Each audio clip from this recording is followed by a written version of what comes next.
Ahojte, moje meno je Miška, to sa nedosí. Ahojte, moje meno je Miška a rozhodla som sa, že dnes vám natočíme odpovede na vaše otázky, ktoré ste mi... Brucho mi zaškrkalo. Ktoré ste mi dávali na TikToku alebo cez Instagram, pretože sa mi pod videami na TikToku vždy objavovalo, keď som dala teda nejaké video s priateľom, že ako to beria rôzne otázky na ňo alebo na náš vzťah, tak sme sa rozhodli, že vám natočíme odpovede takto formou takéhoto videa, takže môžeme ísť na to. Asi začneme tým, že tu máme, že ako sme sa spoznali. No, cez Instagram. Cez Instagram. Pred pol rokom sme konečne vylúštili záhadu, kto komu napísal, pretože sme sa o tom dlho vadili. Nie, my sme sa vadili o tom, že čo som napísal. Ale ja... Ježiš. Jak som sa zlakol. Ja som hodil. Sorry. Takže nie, že kto komu napísal, ale čo som ja napísal. A ja som mala pravdu. Nemala si pravdu. Nemala si pravdu. Som ti poslal len like alebo čo také.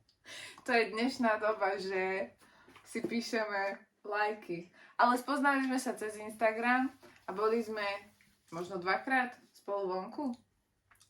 A koleno mi tam bolo? Čo to znamená, že 2-krát? No 2-krát sme spolu boli vonku nie, raz dokonca tuším len. Prečím? Nie sme spolu začali chodiť. Aha.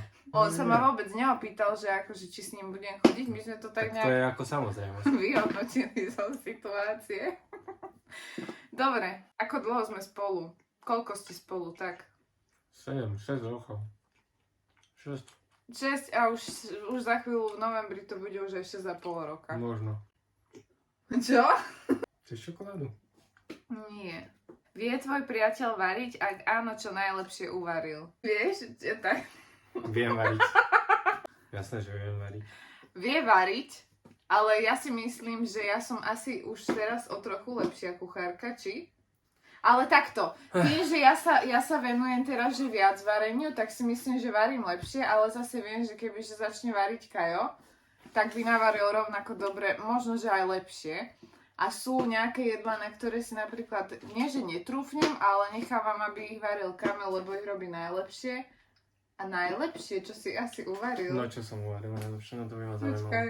Grilovať vieš dobre a mne strašne chutí slepačí vývar. Čo robíš? A čo ešte? Ja si myslím, že ten slepačí vývar. A Slepačí grilovať ma vývar. baví, ale to musím mať na to chuť a náladu. Aby to bolo dobré. Ale vývar asi. Také. Vývar, hej, ten na mne chutí, no. Mám strašne veľa otázok, že ako zvládol priateľ to, že máš rakovinu? Ako som to zvládol? No? No v pohode. Ježiš, mi sa to počí.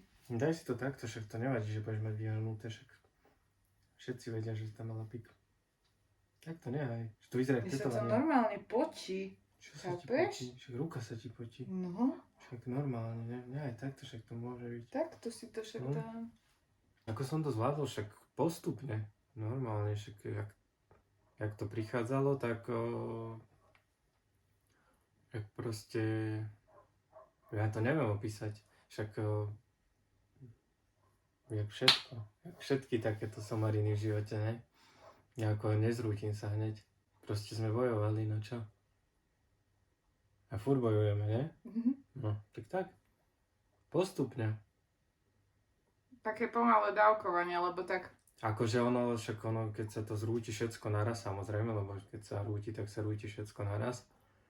No ale tak sa rieši to, čo je aktuálne. No to bolo celkovo také postupné dávkovanie, že to neprišlo z ničoho nič, ale tak ja som už predtým vlastne chodila doktorom, takže sme viac menej vedeli, že čo asi môžeme očakávať. No aj to je pravda, akože že sme to trochu očakávali, ale ako až pomaly ku koncu sme si to nepripúšťali. Ešte stále sme si to nepripustili. Takže nie, už je potom. No vlastne včera som sa dozvedela, že som teda zdravá už ale ja si stále ešte nejak neuvedomujem, že čo všetko som absolvovala. No, peklo. No bolo to peklo. Čo plánujete v živote teraz, keď máš po liečbe a si zdravá? Toho je dosť, ne? Celkom Ale dosť jej. plánov máme momentálne. Aj Tak, pracovných, ale tak viac menej aj osobných. No, však nie, tak plánujeme možno časom, že ísť niekam preč a už akože, čo ja viem, nemáme viac menej žiadne plány také. Tak ono všetko podľa mňa bude tak, ako to bolo dovtedy. No, že v podstate sa to len pauzlo na pol roka, ešte na ďalšieho pol roka sa to asi pauze. No, ja ešte musím regenerovať Tak nejak. Takže v podstate pokračujeme. No. postupne. No. A čo sa týka pracovných plánov, tak tým, že sme viac menej aj partneri, čo sa týka, ako sa to povie, práce, No. tak no plánujeme rozširovať naše impérium. Dobre som to povedala. No, asi hej. Ahoj, čo tvoj priateľ na tú dobrú správu?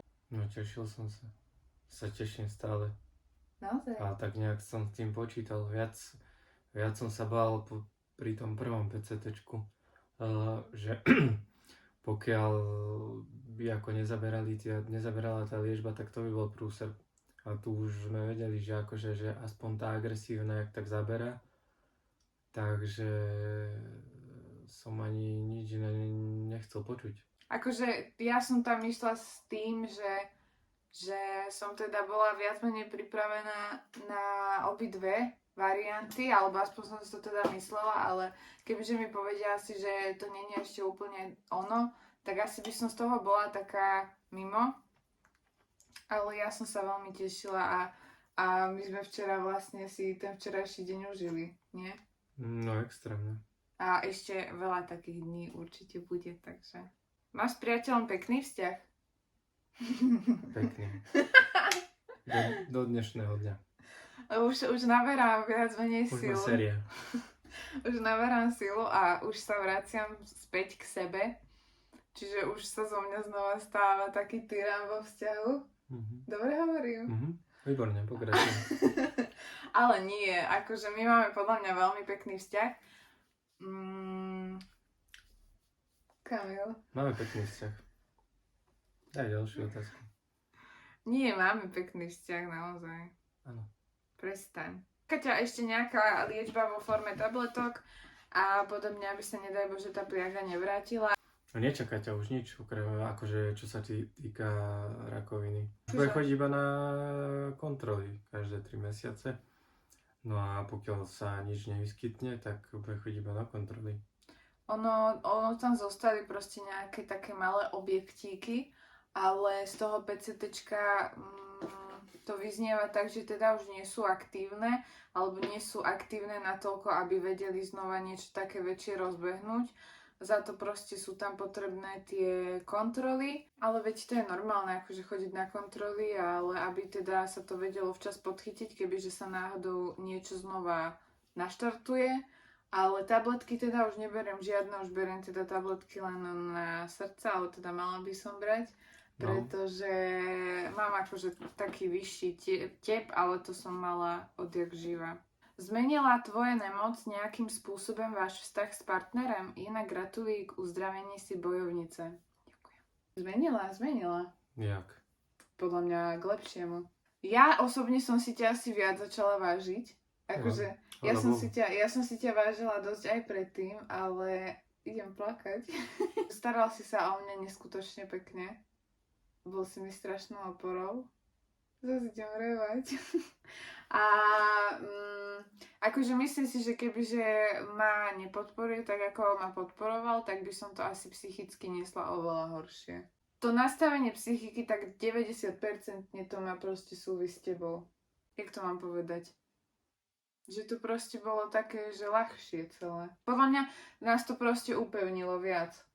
Tak nemali sme problémy ani predtým, takže iné by to bolo, kebyže máme problémy a teraz nemáme, tak by to niečo zmenilo, ale za mňa akože sme boli v pohode aj predtým, takže sme v pohode aj teraz. A plánuješ v budúcnosti svadbu alebo dieťa? No zatiaľ neplánujeme, to som už hovoril. Svadbu neplánujeme, ja som napríklad ešte vôbec nie aj 100% rozhodnutá, že či by som chcela svadbu. Mám akože chvíle, kedy hej, potom mám chvíle, že na čo. Zásnuby vyžadujem, ale nevyžadujem ich takým štýlom, že by som ma do nich tlačila, ale tak myslím si, že zásnuby chceme obidvaja. Chceš, nie? Však áno. No zásnuby. Však áno, ale tak nie, Akože, dneska... no nie, že zásnuby akože by som chcela, ale nie je to tak, že akože, že by som ho do toho nejak tlačila. Ale ja proste chcem, že keď to tak budeme, alebo teda hlavne Kamil to tak bude cítiť, že aby ma tak prekvapil nejak. A čo sa týka dieťaťa, tak ono je to celé, myslím si, že to není na nás, lebo tým, že ja som dostávala tie silnejšie chemo, tak tam, ako to povedať? No oni úprimne povedali, že akože, že musí sa s tým zmieriť, že dieťa pravdepodobne nebude môcť mať. Tak to oni povedali, takto na rovinu, takže. Tým, že ja som mala tie silnejšie chemošky, tak tá plodnosť tam sa znižuje až do nejakých spôsobov úplne, že nemôže byť žena tehotná. Proste ja si myslím tak, že keby si mala o nejakých 10 rokov viac, tak pravdepodobne tam už je 100% istota, že to dieťa mať nebudeš po tej chemoterapii. Áno, ale tým, že ja som prešla potom na tie slabšie Aj chemošky, tak to stúplo viac menej tá šanca a veľa ľudí mi akože písalo, že tiež im toto hovorili lekári, ale že teraz proste majú deti. Čiže my akože neplánujeme, že keď sa v budúcnosti podarí, tak sa podarí, keď nie, tak nie. Mhm. Kedy bude konečne svadba? Vy dvaja ste pre seba stvorení, veď už teraz ste prežili horšie obdobie. Podľa mňa to najhoršie. Takže v dobrom aj v zlom ste to už zvládli. Ja si myslím, No však že... práve. No, veď No, presne, však že my práve. nepotrebujeme už svadbu, aby sme si nejakým spôsobom potvrdili to, čo hovoria všetci, že v dobrom aj zlom, lebo tak my už sme si to potvrdili. A myslím si, že to, že sme spolu zotrvali v takomto období, tak to je oveľa väčší dôkaz lásky ako nejaká svadba. Takže my nejak... Svadba je len taká oslava a dokazovať si to nepotrebujeme. Keď budeme chcieť oslavovať, tak budeme mať svadbu. Pičo, poďme.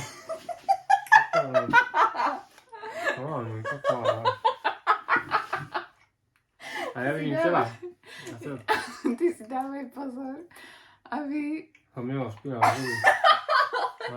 Dobre, takže to by bolo asi z nášho spoločného videa všetko. Ak by ste mali záujem o druhú časť, tak nám určite môžete napísať niečo pekné do komentárov a určite nás sledujte na našich sociálnych sieťach a želáme vám ešte pekný deň.